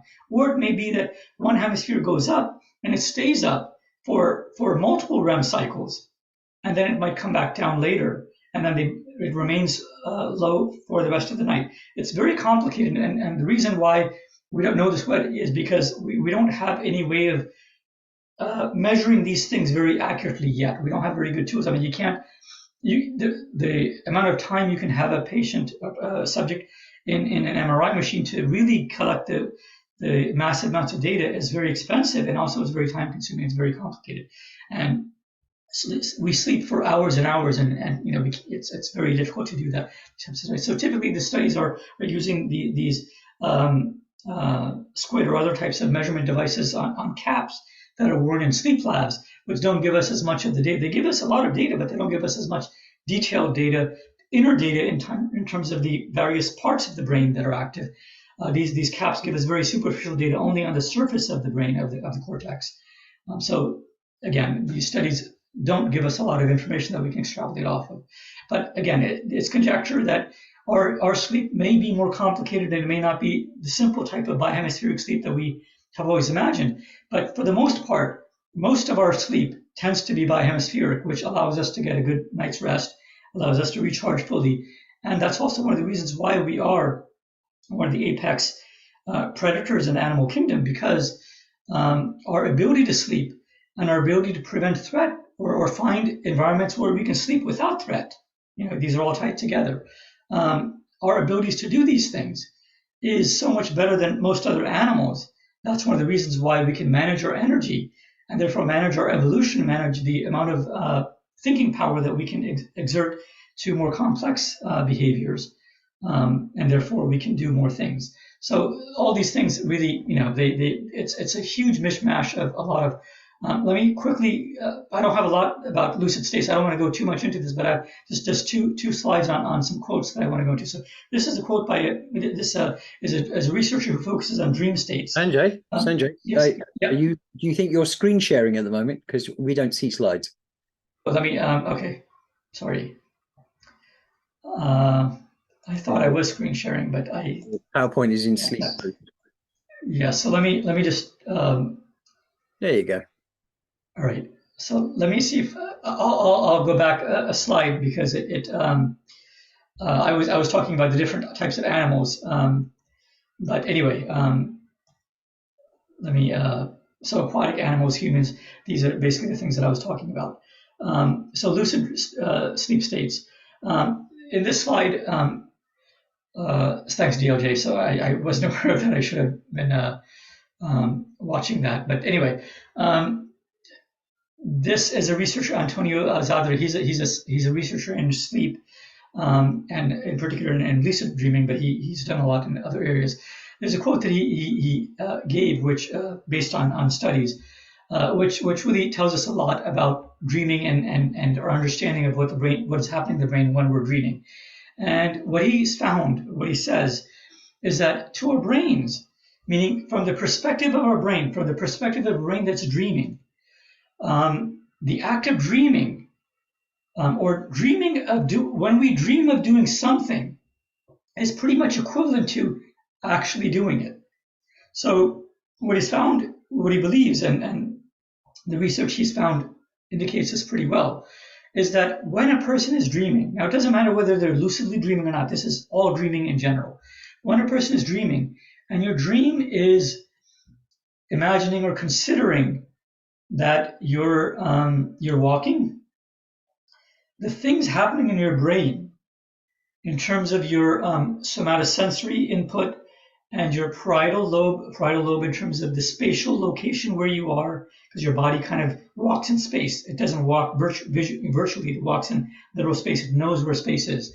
Our sensations in our body, when we're walking, the soles of our feet have pressure on them. So there are many aspects of the brain. So what he's found is that when we're dreaming, many things that happen in our brain during dream are pretty much equivalent, not the same, but they're equivalent to what actually happens in our brain when we really do those things. So when we're dreaming of walking, many things in our brain that occur are very similar to, almost equivalent to, what actually happens in our brain when we really walk. Okay. Now I'm going to give a caveat to this, that it's attenuated. It's this pretty much equivalent is a rough phrase. I tend to believe that it's not the difference between 100% versus 90%. I think it's probably more difference between 100% when we're awake, and when we're dreaming, it may actually be 30 or 40, even 60%. It's significantly less. But the types of things that are happening are very similar, but they're much more attenuated. They're much more weaker signals that are happening during dreaming. He's not talking about the signal levels. He's talking about what activities are happening in the brain. For example, our brain has a sense of our environment, right? Our parietal lobe. Our brain might have visual input that while we're walking, we're seeing things around us. And if, as we're walking, we turn our head in our dream, our vision actually pans and we see something different. So that in a similar sense, that happens in our brain, very similar to what happens in the real world when we turn our head as we're walking. So what he's saying is the changes in brain signals in our brain are very similar to the changes in brain signals that occur in the real world when we do those things. Not the amount of signal or the level of signal. He's not talking about that. I suspect that those levels are much less attenuated, just because one of the purposes of sleep is to use less energy. So therefore, just if you understand that, the brain should not have very strong signals when it's dreaming. That's one of the reasons why our dreams tend to be fuzzy and hazy. That may be one way to explain that, because the amplitude of the signals intentionally are less. They're attenuated in a dream state. So this is something that's important to understand. This is another quote. This quote, actually one of these quotes, ties to something that Vanessa had asked about earlier when she gave the example of when she's, feels that she's in a lucid dream. She actually feels a sensation that she's in that field. She actually has a complete sensation of breathing the air, cold air, whatever temperature the air is, of breathing it in. So on this slide, let me talk about two ideas here. One is that scientists have been able to inject ideas into the brains of sleeping people. Okay, and this has been replicated in studies time and again, whereby, and this is not saying that the person themselves, the sleeping person themselves, can do it. To some extent, we've seen that occur, but that is not proven or shown exhaustively in studies. That's much more difficult to prove, and the data around that is not as strong. But the data around an external person, for example, a scientist or even your loved one or somebody else who lives with you, they may be able to inject ideas into your mind, into your brain, while your brain is sleeping. That seems to have better traction, and more powerful proof. Although it's not the methods of doing it are challenging to replicate, and also in some cases the person who's sleeping it's not like they're completely open to being manipulated. They actually have agency in this where if they don't want to, they can actually prevent being manipulated. So we do have protective mechanisms in a sense, although it's not clear how much, and it varies from person to person. It may even vary based on the state in which they begin before they fall asleep. So this one first quote, a lot of latitude within that, but in general, we seem to be seeing that we can introduce ideas into a person's brain while they're sleeping, and those ideas seem to have traction. And because of that first idea, the second idea has also been researched and found to be true. And that is that when we inject these ideas into a person's brain, these new ideas can actually take hold and actually can make long-term changes in that person's behavior, in that individual's behavior. Meaning these ideas that we inject into them can actually make, I don't want to say permanent, but they can make semi-long-term impact in their future behavior, maybe even for weeks and months at a time. And again, I don't want to say that it completely changes their habit, because habit is a very, very complex set of scenarios. Habits also have to do with your waking life. That if during the dream state you've been kind of coerced into not wanting to smoke, but then when you're wakeful and functioning in the world, if you engage in activities that counter what happened when you're dreaming, that counter the effects of this introduction of ideas into your dream state, For example, if you engage in smoking, or if you hang around people who are smoking, that may counteract what that does. So it's not as simple as saying that this force has limited effect. It's not. We don't know how much effect it has, because these people then, after they're awake, they engage in activities which it's very difficult for us to control and monitor. They may actually go back and engage in the counter activities which bring back their habits. So it's very difficult for us to assess the impact of this behavior on habits. It may be that they're completely impactful, and they almost may be able to eliminate these habits if these people didn't re-engage in these bad behaviors when they're awake. Or it may not. It may be that no, it doesn't. That there's only a limited amount of change we can bring about using this technique, even if they avoid these behaviors when they're awake. So we really don't know the extent of this, but it seems to be that we can make change. So these two ideas, the idea that Vanessa brought up earlier, that we can see, we can get a sense that we're in a dream,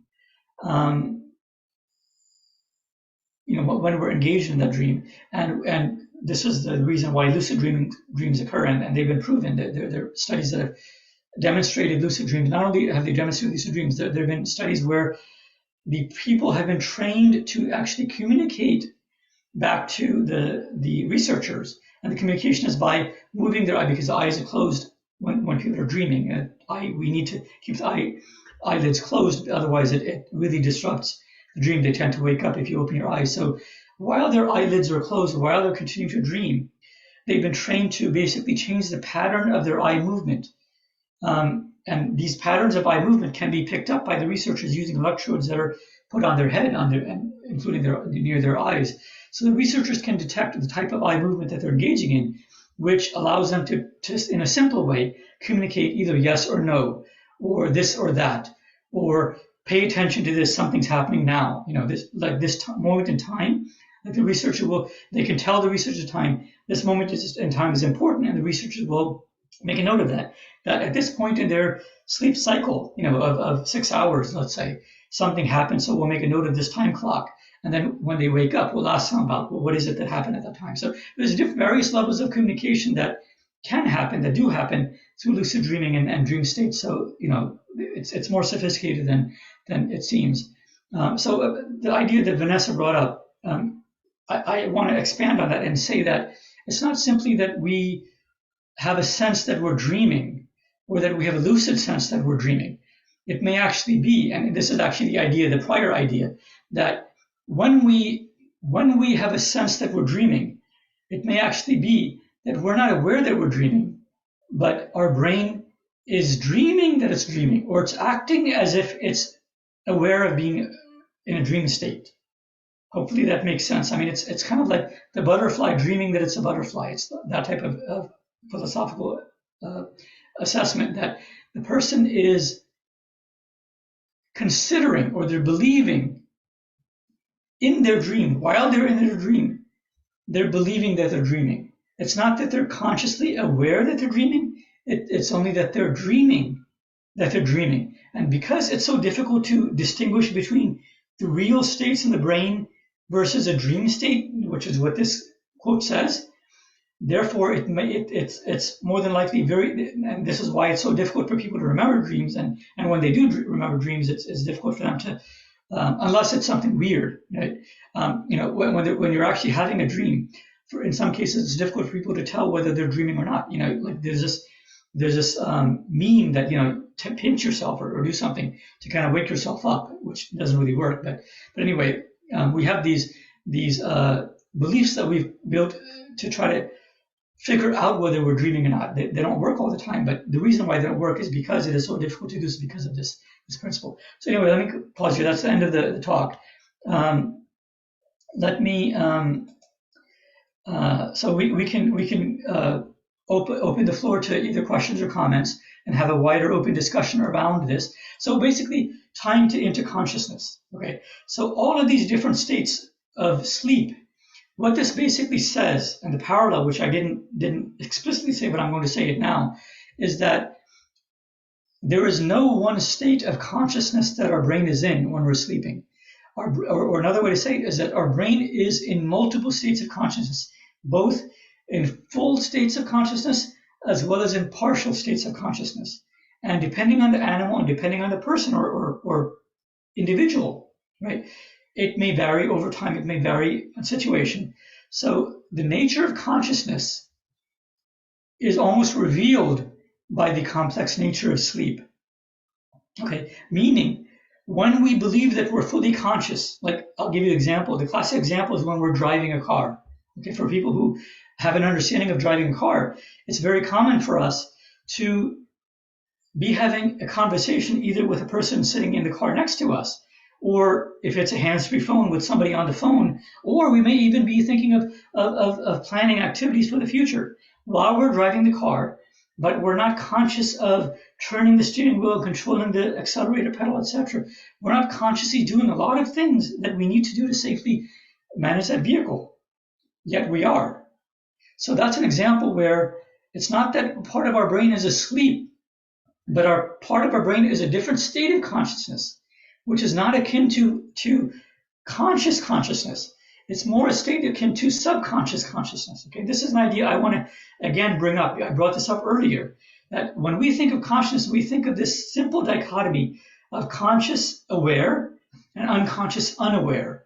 But this is actually not an either or. It's actually a very complex set where we actually can be, in some cases, behaving on some level consciously, but a lot of our conscious behavior is driven by subconscious motives and memories and habits, for that matter. For example, our driving is very habitual, or the memory of what road to take if you're driving from work to your house. That's encoded in your memory. You know that route because you've driven it probably so many times. So the navigation of what road to turn onto is from your subconscious, from your habit. But you may remember that you have to stop on the way at the grocery store, and that's purely conscious. So it's a merged set of behaviors where, as you're driving, you realize, you consciously become aware that you're on the street where the grocery store is. Therefore, now you must change from doing automatic driving at a subconscious level, and you must switch to more active driving where you're looking for the entrance into the parking lot to go to the grocery store, and then you need to do the different things. So, this level of conscious versus unconscious or subconscious, it's not as simple as that, much more complicated than that. So, and in the real world, in our real lives, we flip back and forth in between these all the time. Even within a single conversation, we may do this. For example, when we're talking about something, for example, what I'm talking in this discussion, a lot of the ideas that come into my mind come from my memories, come from my past, right? And those things happen. I don't consciously try to pick and choose which idea I want to bring up. Some of it is random. And in other cases, you may see that I bring up this example of driving often because it's a very simple example that many people have had personal experience with, and it exemplifies a lot of the complex nature of our mind. And it's a simple example that I can discuss and we can understand. So I use it. So that's an example where I don't have to do a lot of searching within my memory and my past to find an example. It's an automatic example that I've learned to use. But then there may be other examples of the horse in the barn and the lightning strike, where I actually had to dig in and try to think of an example of an animal which is a prey animal, but which has learned not to live in a prey environment in a safe barn.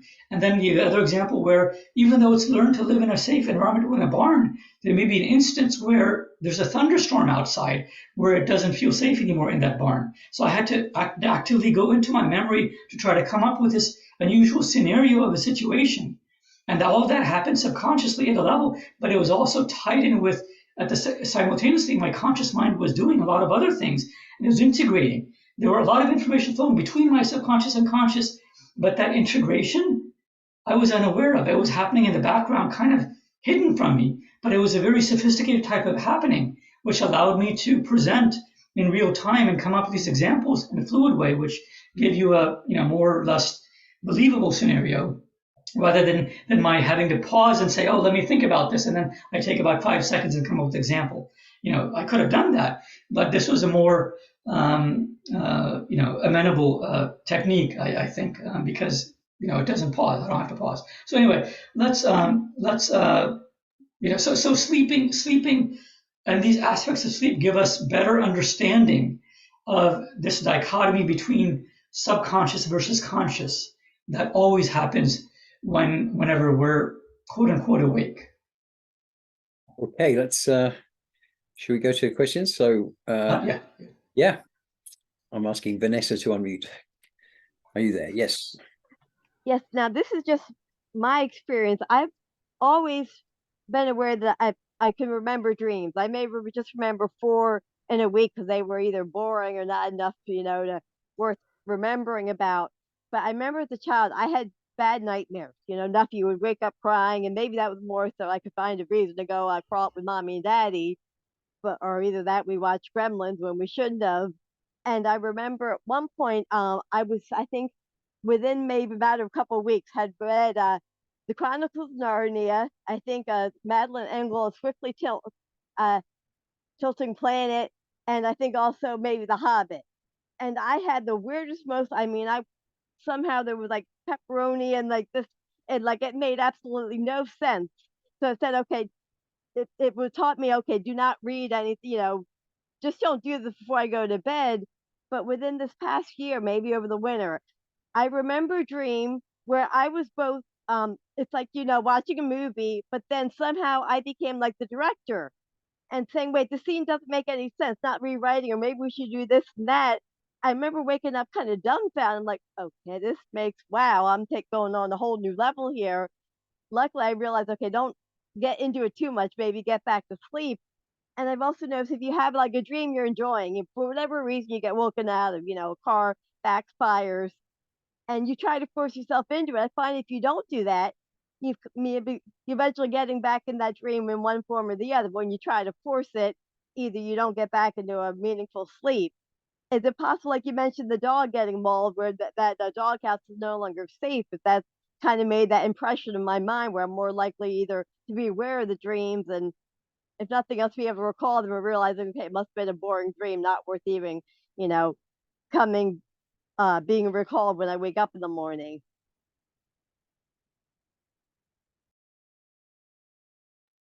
Sorry, I was muted. Yeah, I just unmuted myself. So it's very difficult to know exactly what in that specific situation was happening in your mind.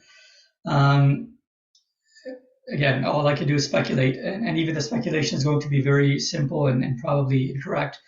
But it may be that there are fears that you had, that latent fears from your childhood that are there.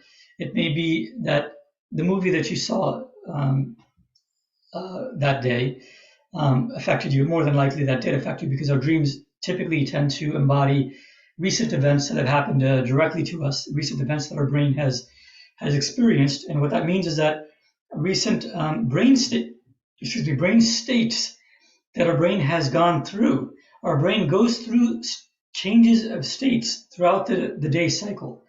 Even if it's sleeping or awake, it goes through changes of states.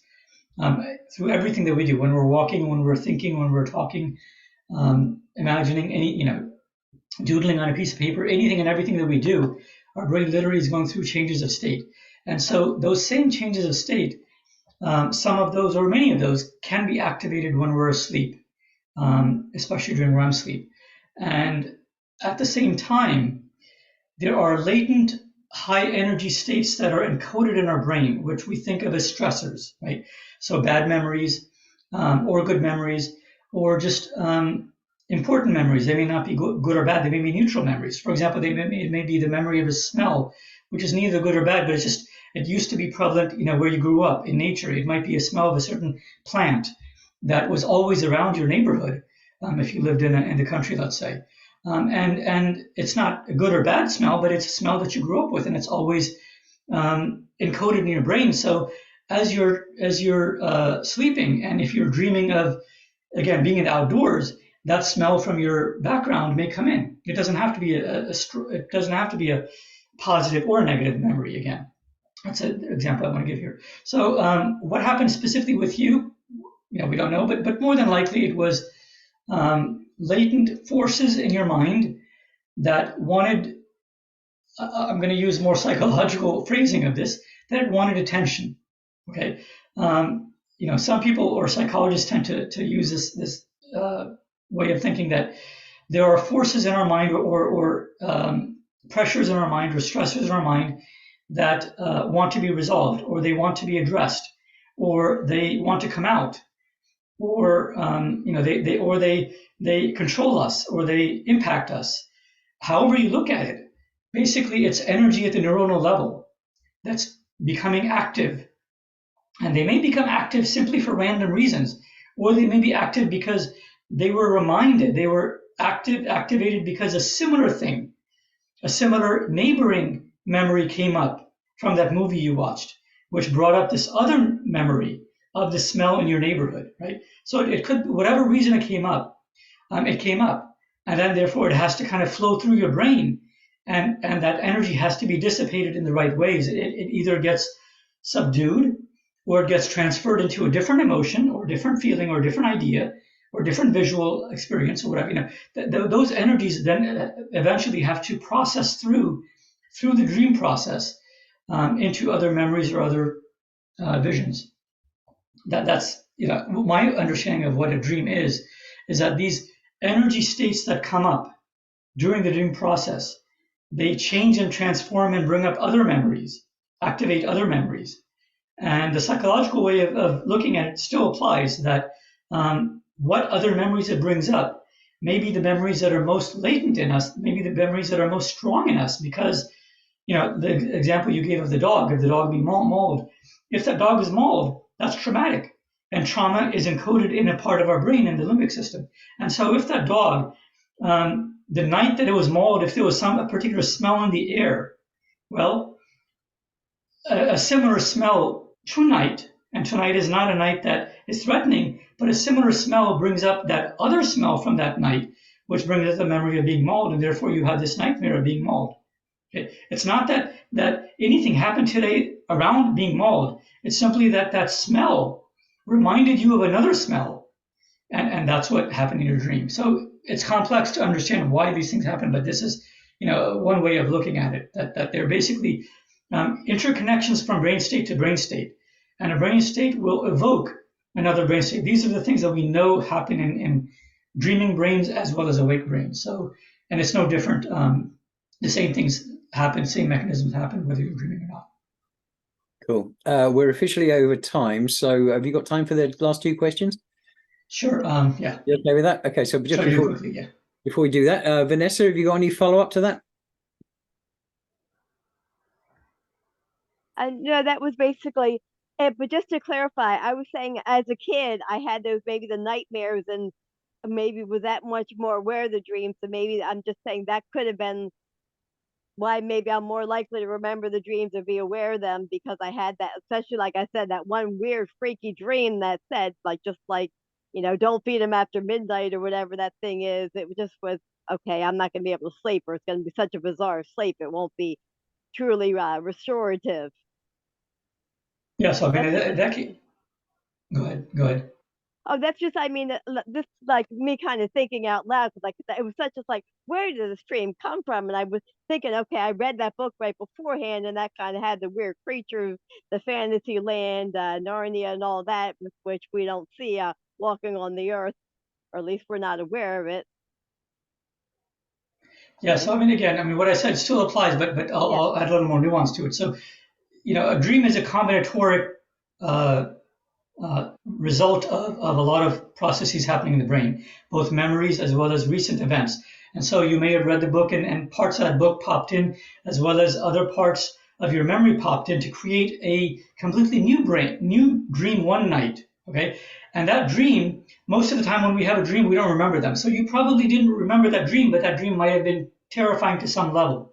And then the next night, because that initial dream, which you might not have a distinct memory of, that dream still was frightening, and the sensation of fear was there. So you remembered the sensation of fear the next night, and that sensation of fear was connected to that dream. So that helped you to remember parts of that dream. And as this continued night after night, you started remembering more that night, or you could predict more elements of that dream, or that dream maybe changed from night to night. So, however in complex ways that happened, that dream originally may have been just a random concoction of all kinds of things, that book and movie and other things that happened. But over time, over the next few nights and maybe weeks even, I don't know how long this happened, that one dream that was like a nightmare, it took on its own life, and it took on its own power in your short term, week or two of your life. So yeah, like I said, I could realize I hadn't had dreams I didn't remember having dreams like that, but I'm like, oh my gosh, I read that book whether it was at an hour before going to bed, and like some of the characters or similar things were happening that was in the book, and it's like, okay, either don't do this in the future. If I want to have weird dreams, maybe pick another book like that and see where it takes me. Cool. Thank you. So as her question is more likely to be more intelligent than mine, we'll go with Madeline first. I just have a quick question. So humans and other apex predators do bicameral sleep because we're able to find or create safe spaces. So we can build shelters, so I'm assuming that animals like bears that find caves can also do that. Maybe snakes, depending on the snake, might do that. So that would be the other kinds of animals that would do the bicameral sleep. Yeah, so we don't have as much data on other animals, but we can definitely speculate, and the same mechanism may apply. So a lot of the animals you gave, they create burrows, or bears also have caves. And they actually seal. If you know about bears and certain types of animals, and even snakes, when they go into hibernation period, they will not only find the cave, but they will actually seal off part of or most of the cave so that other animals can't come in, or dangers and things can't come in. So it's an aspect of this is around safety. So the nature of sleep and the level of comfort during their sleep, and hibernation is a aspect of more complex aspect of sleep that falls into this also. All of these come to play. Yeah. And with animals, we really, I'm not aware of a lot of studies with animals because it's difficult to do, and we can't really put a sophisticated monitoring device on. I mean, these animals, they won't stay for long. They'll rip them off, or they may actually affect their survival. We don't want to harm them. So I'm not aware of a lot of data around how the sophisticated aspects of sleep and bicameral and multi-hemispheric sleep. Any follow-up, Madeline? Yeah, thanks, Sanjay. I realize I think of these things and ask these questions as if, all the studies have been done and people have put electrodes on bears' brains while they're hibernating, and it's not the case. So thank you. They may have done some. I mean, they may have done some in captivity or in zoos, but the data set isn't that large, I would imagine. So we can't extrapolate off of just a few cases. But I'm not aware of any. I haven't looked into this area. Probably hard to find volunteers to monitor bears. Okay, I've got a quickie. This question could be just a yes or no. So I've got a thesis. Some people have seen my presentation that relates to monitoring and event management processes to cover this ground, which does kind of explain sleep modes in the same way a computer can go to sleep, that kind of thing. And in that, I describe a human as an ecosystem. So we do have other organisms living inside us. And I wonder, I'm not saying that bacteria dream, but I have noticed that when I eat cheese before bedtime, and it's a different dream for different cheeses, I've experimented on myself, like in a Jekyll and Hyde kind of way, that I'm more likely to remember my dream and you've had a more interesting dream. Well, actually, I don't know about that because I can't remember the ones that aren't, whatever. Anyway, so if I eat cheese, then I'll remember the dream and it'll be quite powerful. And And if no cheese, then not. So cheese dreams, is that affecting the bacteria? Is the bacteria getting sort of excited because it's got some stuff to feed on and giving off chemicals that is affecting our internal imaging? You're nodding, so that might be a yes. Here's a short question. Is there any research to that effect? I don't know. So let me first, before the answering whether there's research, I don't know if there's research, but there may be. But the extent of research would depend on the first part. Let me explain that. So the question you ask actually gets to the heart of neuroscience. It's extremely complicated because it combines the mind-body problem.